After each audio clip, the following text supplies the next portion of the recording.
जय श्री राम सांग मैंने आज मोर ये सुमित्रास डेली लाइफ को आपण स्वागत।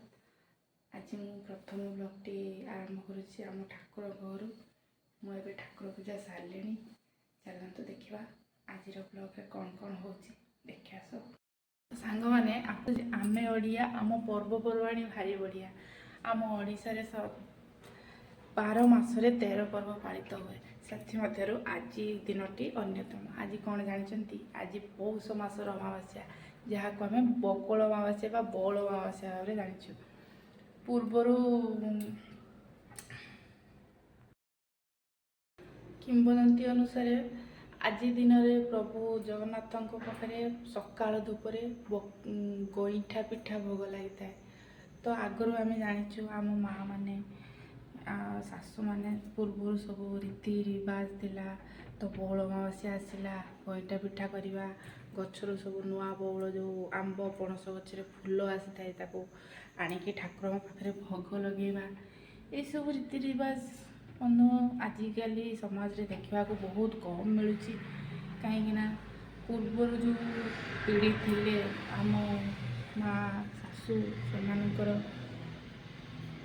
चालीचलन आजिकालिका समाज जमीती कि आम मान भल लगुनि किंतु से सब आज्ञा भल थिला से सब भल थिला बोली सेतेबेले समाज जो समय जो जिनसटा पालित होता। चलतु देखा आम गचरे आम बगीचारे आम गचरे आंब गच हो कि पणस गच हो से बौल आसी कि ना से सब को देखा। चलतु माय गॉड देखु सांग मैंने आंब गचरे गोटे हेले भी बौल ना गोटे हेले भी बौल देख बिल्कुल नहीं कौन कर ना बौल अच्छी ना कौन अच्छी ये गोटे ये गचर भी गोटे हेले भी बौल ना केमिति कौन ठाकुर पाखे लगेगा बौल तो नहीं था सेमिति ठाकुर पाखे लगेदेवा पूजा करदेवा और कौन करवा। देखो मोर रोषे आरंभ हो भात बस भात मान फुटिला डाली डाली बीन्स आलू भाजिकी रखी आउ कौन कौन करी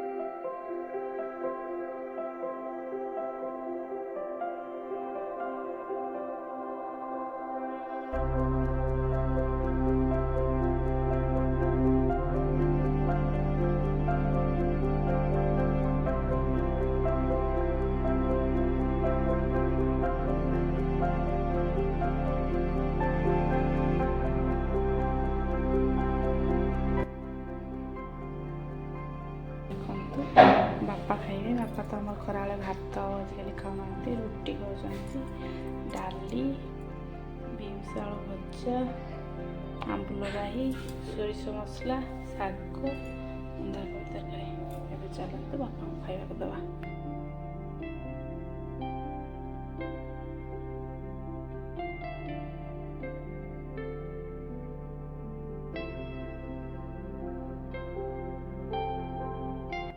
देखु एवं आमर खियापिया सब शेष है बासन बासन सब धोईदेली सब कम तुटेदेली। तो ये आज मुझे प्रथम करी आज बौल अमावास्या तो बौल अमावास्या आम गईठा पिठा प्रस्तुत करवा।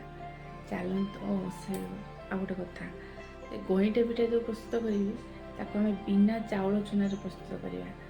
चलते एवं देखा मु कौथे प्रस्तुत करुमी प्रस्तुत कर चलते देखा गईठा पिठा प्रस्तुति प्रणाली। तो आम गईठा पिठा प्रस्तुति करवा आम आवश्यक कही प्रथम आम ए चाउल चूना व्यवहार करवानी ता बदल आम सुजी को लेकिन गईठा पिठा प्रस्तुत करवा। तो आवश्यक सुजी क्षीर चीनी କିଛି ଧଣିଆ କିଛି ଗୁଜୁରାତିକୁ ଗୁଣ୍ଡ କରିକି ରଖିଛି। ଗୋଟେ ନଡ଼ିଆକୁ ମୁଁ ଅଧା ଚଞ୍ଚଡ଼ି କାଟି ଦେଇଛି, ଅଧା କରିକି ରଖିଛି। ଚାଲନ୍ତୁ ଏବେ ଦେଖିବା କେମିତି ପ୍ରସ୍ତୁତି କରୁଛି। ପ୍ରଥମେ ଆମେ ଗୋଟେ ମେଜରମେଣ୍ଟ ପାଇଁ ଗୋଟେ କପ୍ ନେବା। ଗୋଟେ କଥା ମନେ ରଖିବେ, ଗୋଟେ କପ୍ ସୁଜି ପାଇଁ 2 କପ୍ ପାଣି ଏଥିରେ ଦେବା। ମେଜରମେଣ୍ଟ ଆପଣ ମନେ ରଖିବେ। ଚାहे ଆପଣ 2 କପ୍ ସୁଜି ଦେବେ ତ 4 କପ୍ ପାଣି ଦେବେ। ସେଇ ମେଜରମେଣ୍ଟରେ ଆପଣ ଦେବେ ତ ଆପଣଙ୍କର ପିଠାଟା ସୁନ୍ଦର ଭାବରେ ବନିବ। ମୁଁ ଏବେ ଏଇ କପ୍ରେ 2 କପ୍ ପାଣି ଦେଉଛି।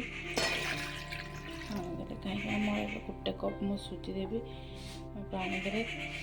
ତ ସେଥିରେ ଆମେ ସୁଜିର ଜନ୍ତୁଣି ବନେଇବା।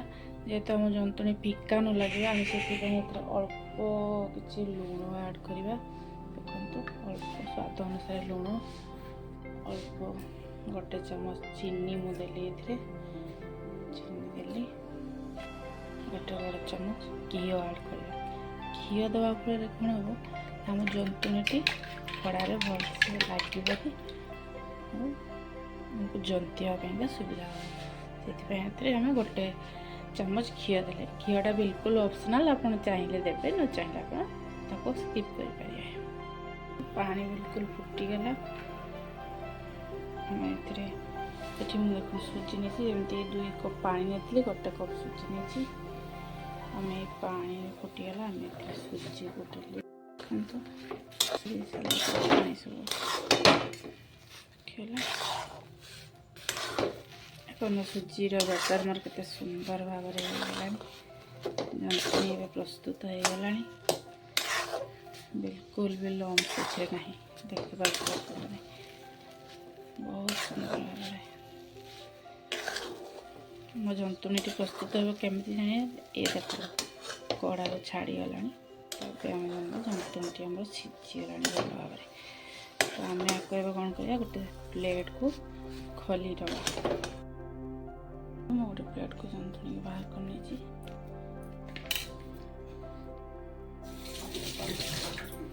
ଜନ୍ତୁଣିଟି ମୋର ଏଠି ଦେଖନ୍ତୁ ବିଲକୁଲ ହାତରେ ହିଁ ଲାଗୁନି। ତ ଏବେ ଜନ୍ତୁଣି ମୋର ପ୍ରସ୍ତୁତ ହେଇଯାଇଛି। ଏବେ ଆମେ ଆକୁ ହାତରେ କିଛି ଅଳ୍ପ ଘିଅ କିମ୍ବା ତେଲ ଲଗେଇକି ତାକୁ ଗୋଲ ଗୋଲ ଛୋଟ ଛୋଟ ଆକାରରେ ଗଢ଼ି ନେବା। ଗୋଟେ ଦେଖନ୍ତୁ, ଆମେ ସୁଜି ଜନ୍ତୁଣିରେ ଯେପର୍ଯ୍ୟନ୍ତ ଗୋଲ ଗୋଲ ଗୋଲା ନ ବନେଇବା ଭିତରେ ଏପଟେ ଗ୍ୟାସରେ ମୁଁ କ୍ଷୀରକୁ 1 ଲିଟର କ୍ଷୀର ଦେଇଛି। ତା ସହିତ କିଛି ତେଜପତ୍ର ପକାଇ କ୍ଷୀରଟା ଫୁଟିବାକୁ ଛାଡ଼ି ଦେଇଛି। ତ କାହିଁକିନା କ୍ଷୀର ଫୁଟିବାକୁ ଟାଇମ୍ ଲାଗିବ, ତା ଭିତରେ ଆମେ ଆକୁ ଗୋଲ ଗୋଲ ଗୋଳା ବନେଇକି ପ୍ରସ୍ତୁତ କରିଦେବା। ତ ଚାଲନ୍ତୁ ଦେଖିବା ଆଗକୁ କ'ଣ କ'ଣ ହେଉଛି।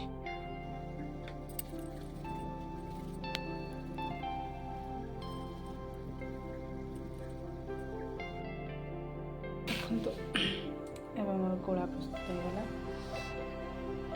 ମୁଁ ଆକୁ ବଡ଼ ବଡ଼ କରିଦେଇଛି। ଆପଣ ଚାହିଁଲେ ଆକୁ ଛୋଟ ବଡ଼ ଯେଉଁ ବି ସେପ୍ ଦେଇପାରିବେ, ଆପଣଙ୍କ ଇଚ୍ଛା ମତେ।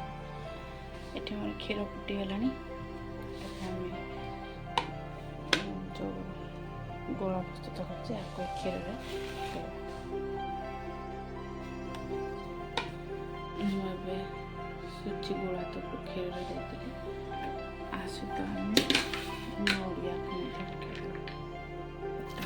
ନଡ଼ିଆ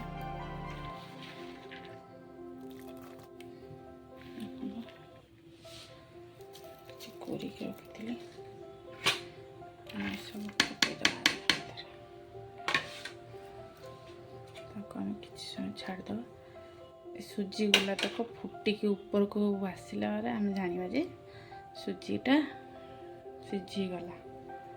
ଦେଖିବା କେତେ ପର୍ଯ୍ୟନ୍ତ ବବୁଲ ଆସିବାର। ଦେଖନ୍ତୁ, ପିଠା ଫୁଟିଗଲାଣି ଆମର। ଆଉ ଏ ଯେଉଁ ବବୁଲ ସବୁ ଥିଲା ଏସବୁ ଉପରକୁ ଭାସିଲାଣି। ତ ଜାଣିବା ଏଠି ଏସବୁ ସିଝିଗଲାଣି। ଏସବୁ ପିଠା ସିଝିଗଲାଣି, ଫୁଟିଲାଣି ନା। ଏସବୁ ଦେଖନ୍ତୁ ଉପରକୁ ଭାସିଲାଣି। ତ ଆମର ଏଠି ପିଠା ସିଝିଗଲାଣି। ତ ଆମେ ଏବେ କ'ଣ କରିବା, ଚିନି ଯେଉଁ ରଖିଥିଲୁ ତାକୁ ଆମେ ଚିନି ଆବଶ୍ୟକ ଅନୁସାରେ ଆପଣ ଚିନି ଦେଇଦେବେ। ମୁଁ ଟିକେ କମ୍ ଚିନି ଦେଲି, କାହିଁକିନା ଆମ ଘରେ ତ ସମସ୍ତେ ଡାଇବେଟିସ୍ ପେସେଣ୍ଟ। ଆପଣ ଦେଖିକି ଚିନି ଦେବେ। ତା ସହିତ गुजराती गुंड को एबे देवी आउ पर କିଛି ଦେବେ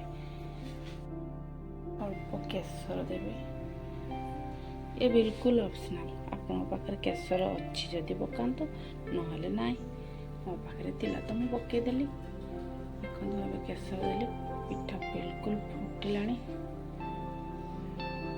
एबे आम ए कौन करना अल्प टिके लुण ऐड करवा कहीं गोटे जिनस आप जानी जो भी जहाँ भी आप बनातु मीठा जिनस से अल्प हल्का लुण देवे ना तो से मिठार स्वादटा अधिक लगी था अधिक बढ़ी जाए तो आम ए अल्प लुण देवा कि जेहेतु मु क्षीर बन डायरेक्ट लुण पकेले क्षीरटा काले फाटी जापे आम से कौन करवा ना तो अल्प लुण को मुझे पानी मिसेक ऐड कर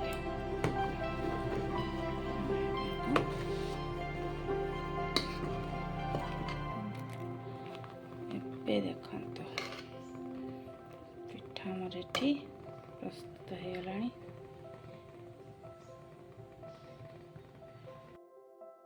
एबे देखो मैं गैस फ्लेम को पूरा बंद करदेली पिठा ये पूरा प्रस्तुत हो जाइए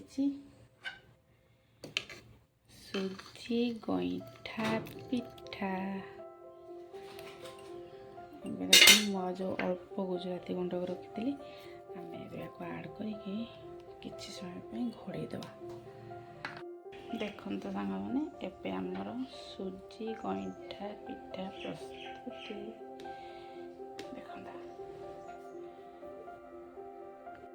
देखते ए संध्या हो गला चलतु आम ए संध्यावती दवा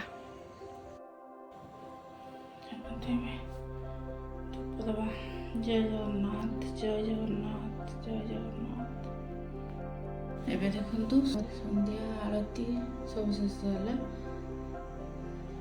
ठाकुर पूछा पूछी भी सारी तो ठाकुर लाइट अफ करदे ठाकुर पहड़ देदेवा जय जगन्नाथ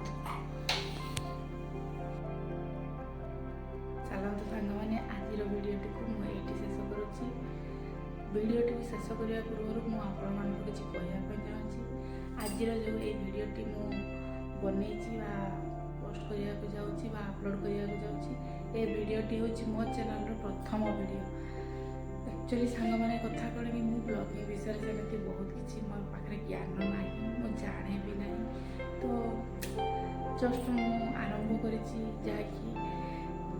प्रत्येक दिन जो मो पाखे हो या फिर मो पारिपार्श्व हो किसी नुआ जिनिस नुआ टिप्स आपण पाखे पहुँचे चेष्टा करी जो चेष्टा कि आपण मान सपोर्ट बिना मु आगे आगे पारि से मत सपोर्ट करूँ मो चैनल को सब्सक्राइब करूँ लाइक करूँ